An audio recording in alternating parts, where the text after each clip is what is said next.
Let's learn how to do this high mid fade. With your half open, start with your first section in the front. Then we're gonna set a section right on top of the ear. Then we're gonna set in our last section right there, right behind the head. And let's connect this whole section together, making it super even and super clean. Now we're gonna close our lever halfway, making sure we attack that whole line. And with our lever closed, we're just gonna attack right underneath. And with our zero guard lever midway, we're gonna go ahead and create a half-inch section. And the same as our half open, we're gonna go ahead and set in our other guideline on top of the ear and another guideline behind the head. And we're just gonna connect everything together. And now with the lever fully open, we're gonna go ahead and continue creating our line. We're not gonna create a harsh line, we're just gonna be flicking out now. And same thing with the lever closed, we're gonna attack that line right at the bottom. And now with our half midway, we're gonna go ahead and go midway up that section, eliminating that bottom line now. And with the lever fully closed, we're gonna go right at that line and just flick out, making sure we're not creating another harsh line. Also, another tip, if you can't get the line out, make sure you stretch the skin. And now with our 1.5 guard, this is basically like our 2.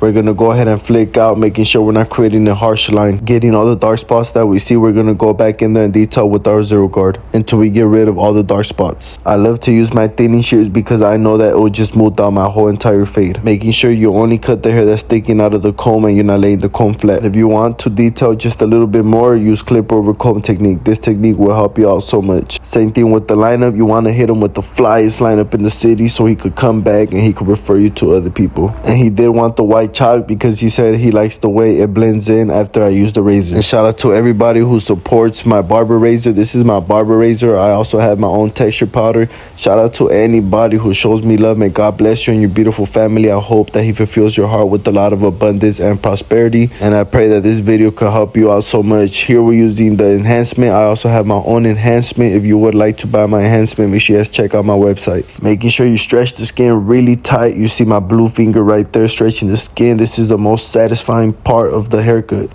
I could just watch this all day. Look how satisfying that looks. It looks super gooey, and in person, honestly, if you get this stuck on your shirt or anywhere, it's really annoying to take off. And if you guys want a one-on-one barber class in Los Angeles, make sure you guys message me. Or if you guys want to see me go TikTok live every single day, I always do a live tutorial. And you want to make sure you use that foil shaver. That foil shaver is going to give you that super soft feel to the skin. And this is my client right here feeling himself. We got him right back in the game. You know he's feeling himself. Shout out to him. He's been coming to me every single week.